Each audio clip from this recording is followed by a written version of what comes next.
para entender en profundidad qué puede significar la salud y el bienestar en la ciudad, yo siempre recomiendo volvernos a imaginar a nosotras y a nosotros los seres humanos como especies animales. Cuando imaginamos a una abeja o a un perrito o a un pequeño insecto en la ciudad, empezamos a ver las necesidades no cubiertas que suelen tener. Tienen diferentes etapas en sus ciclos de vida, épocas en las que son larvas, en las que son cachorros, en las que apenas tienen sus ciclos fisiológicos establecidos, épocas en las que son adultos y más o menos tienen mayor autonomía, y épocas en las que empiezan a tener problemas, pues por ejemplo, de senectitud, de enfermedades. La ciudad significa para esas especies normalmente un reto en cuanto a dónde encontrar sus territorios de confort, áreas de sombra, accesibilidad al agua, accesibilidad a una temperatura adecuada a su régimen vital. Cuando pensamos en los animales nos imaginamos todos estos retos y decimos, la ciudad verdaderamente es un territorio hostil para ellos. Entonces conviene dar unos pasos atrás y decir, nosotros no dejamos de ser una especie animal. Y comprender que el territorio de la ciudad puede ser extremadamente hostil para los seres humanos, yo creo que tiene esta dimensión o pasa por estas precisiones que hemos hecho cuando pensamos en los animales. Todos nosotros pasamos por diferentes estados vitales. La infancia, la edad adulta, la tercera edad requieren diferentes condiciones de sombreado, de protección frente a las temperaturas extremas, de necesidades de descanso cubiertas, de protección frente a las inclemencias meteorológicas, que la ciudad generalmente no ha planificado.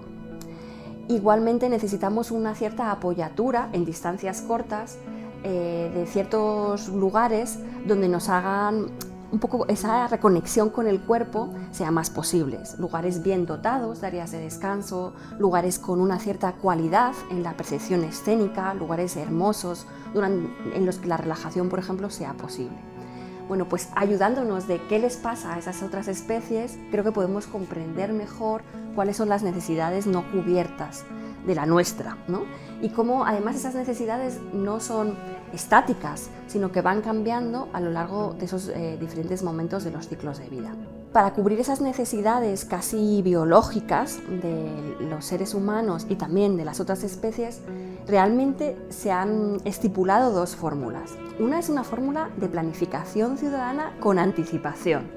Cuando pensamos una ciudad de cero, podemos plantear lo que llamamos corredores verdes, grandes avenidas de biodiversidad, donde cada una de las especies en ese régimen de relación un poco más ecosistémico pueden encontrar la sombra, el acceso al agua, la temperatura, el filtro frente al ruido, esa calidad escénica de la que hablamos, y la encuentran un poco en estado óptimo. Esos corredores verdes, para poderlos planificar, hay que ser extremadamente previsor. Y muy pocas de las ciudades existentes realmente cuentan con ellos.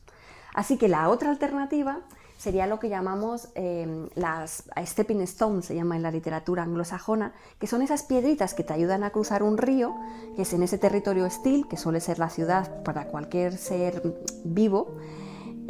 Pues esos pequeños, normalmente zonas verdes, lugares de sombra, lugares de descanso, que nos van ayudando a satisfacer un poco y compensar las necesidades no cubiertas de nuestros cuerpos biológicos. Entonces, cuando no tenemos los grandes corredores verdes, no hemos sido planificadores, a lo que podemos recurrir es a infiltrar esas islitas de biodiversidad que nos sirven para dar un poco de sosiego al cuerpo. En ese sentido, creo que también es muy importante, aunque la comparación con otras especies sea muy válida, pensar en que la nuestra propia tiene una necesidad adicional, que es la necesidad del acceso a la salud y el bienestar mental y psicológico, donde la ciudad forma un complejo, de nuevo, de retos y casi de agresiones muy importante. El exceso de ruido, los tiempos, un poco la dictadura del transporte y la presencia permanente del transporte público y privado en la ciudad han convertido a las ciudades en general en territorios que son fuente de estrés más que fuente de reconexión con el cuerpo propio. En la ciudad es crecientemente difícil medir el tiempo en un sentido biológico, es crecientemente difícil poder volver a concentrarte con qué sientes, con qué piensas, conectar con esas vivencias. Entonces, de nuevo, esa especie de repertorio, rosario de pequeñas islas de bienestar son fundamentales en este momento cuando concebimos una ciudad existente donde no podemos rehacer la planificación.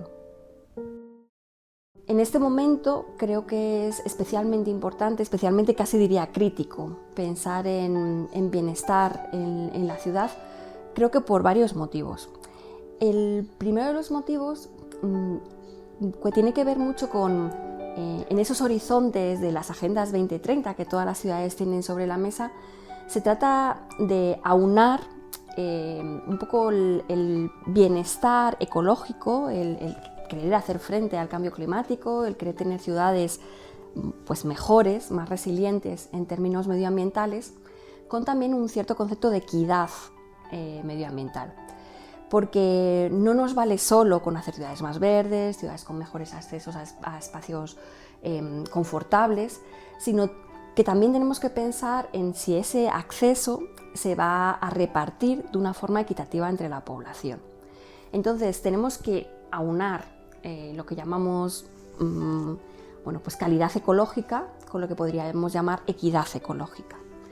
En este momento, por tanto, es muy importante lo que yo llamaría la compensación de las exclusiones. Lo que ha pasado en muchas ciudades es que siempre ha habido barrios, lugares, áreas, parques que estaban especialmente bien cualificados, ¿no? Todos hemos visto pelis donde salía Central Park y un apartamento que miraba Central Park. Es una situación buena para el bienestar, larga distancia visual, lo que llamamos en neuroarquitectura prácticamente todos los inputs, ¿no? La presencia del verde, la presencia de la naturaleza, las vistas profundas.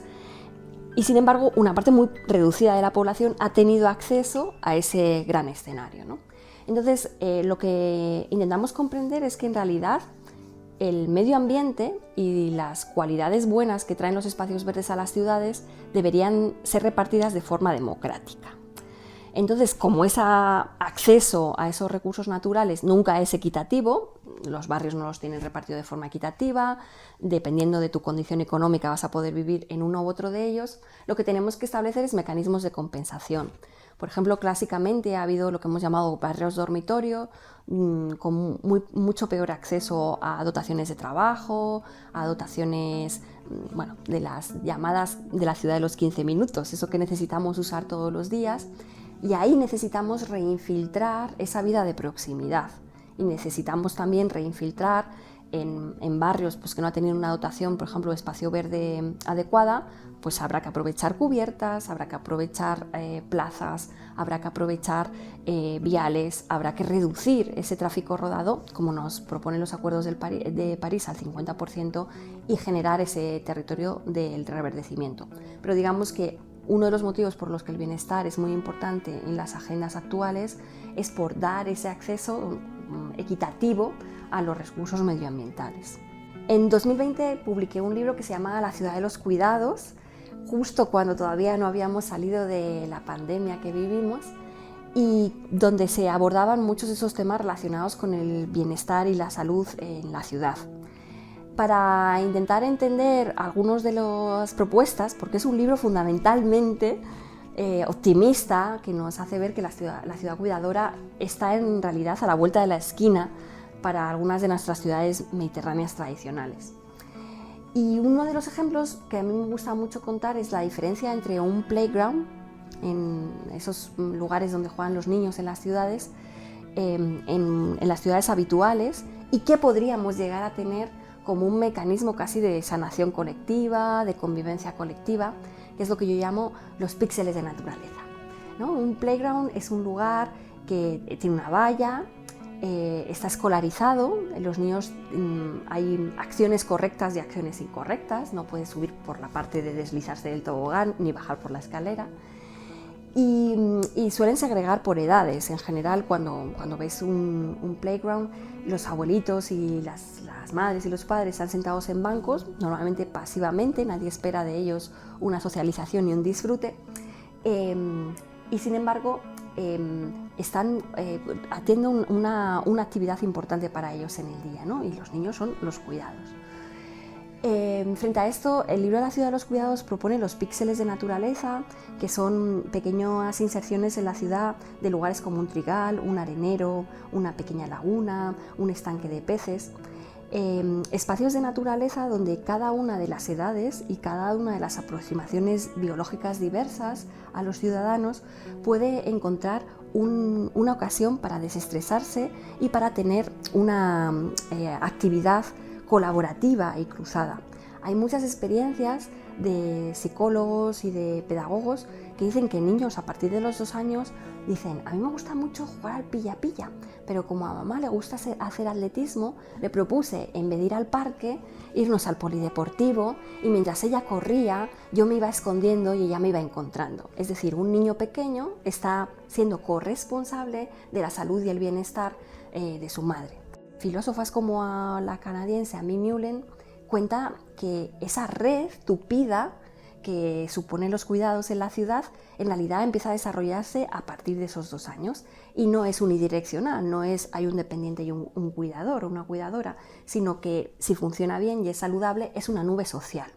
Cuanto más socialicemos los cuidados, menos peso de responsabilidad recae sobre el individuo y más bienestar colectivo, menos soledad no deseada, menos patologías sociales y mentales iremos descubriendo. Por tanto, esa socialización de los cuidados es un aspecto fundamental que en este pequeño ejemplo del playground hemos podido comprender.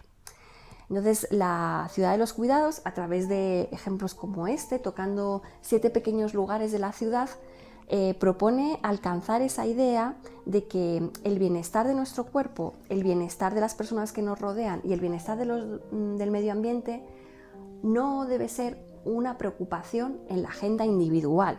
No somos nosotros los que cuidamos de un bebé, no somos nosotros los que cuidamos de una persona con Alzheimer. Debe ser una estructura espacial y social que se haga corresponsable, que no conciba al ciudadano como meramente un consumidor o una consumidora, sino como un cuerpo, de nuevo, con múltiples dimensiones.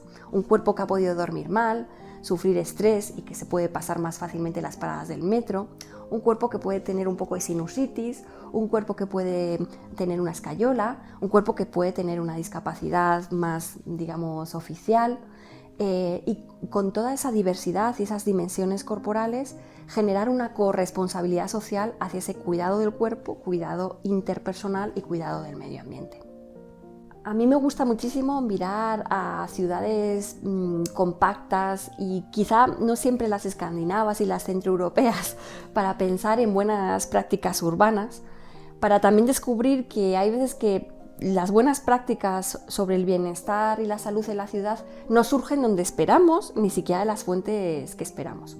Voy a citaros un par de ejemplos.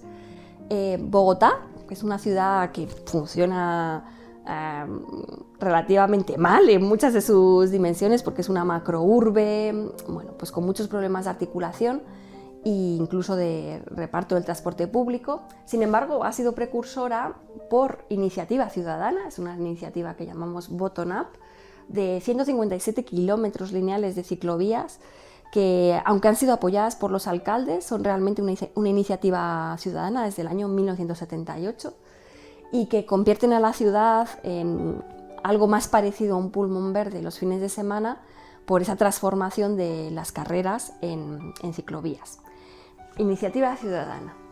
O sea que lo digo para empoderar a no solo las arquitectas y los arquitectos, sino también los ciudadanos que puedan entender que hay una reclamación de cuál es nuestro papel en la ciudad.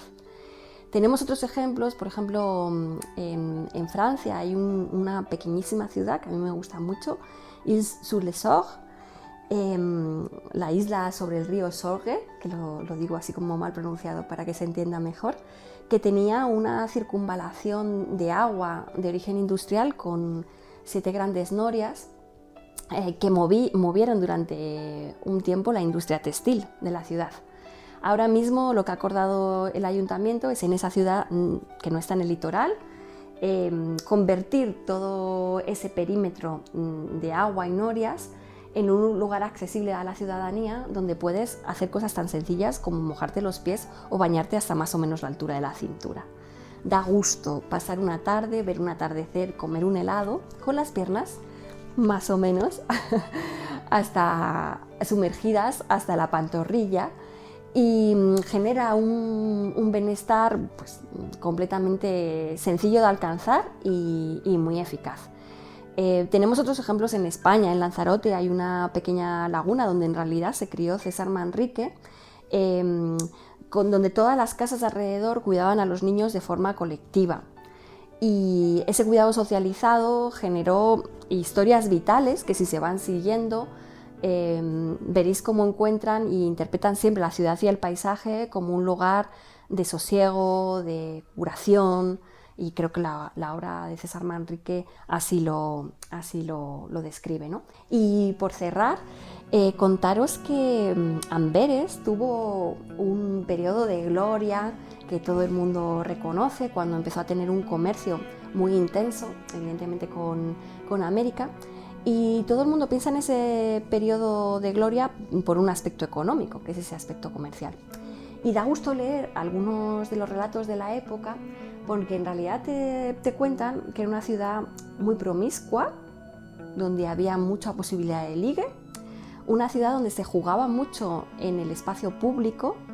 Hay cuadros de Bruegel, por ejemplo, mostrando hasta 87 diferentes tipos de juego para adultos y niños en el espacio público, donde se producían muchísimos encuentros alrededor de la comida. Había comidas campesinas, picnic, que se realizaban siempre en exteriores, y donde empezó a desarrollarse un verdadero gusto por la cultura, las actividades lúdicas, la gastronomía y la socialización. A mí esto me hizo pensar en qué pasa en las ciudades cuando tienen una época dorada, y en realidad, si lo miráis el Harlem que inventó el jazz, veréis que aunque siempre pensemos en el aspecto económico, en realidad tiene que ver con este aspecto de socializar el bienestar, de socializar la cultura, de socializar nuestros momentos de relajación, y son los que realmente convierten a esos momentos urbanos en los momentos de oro de las ciudades.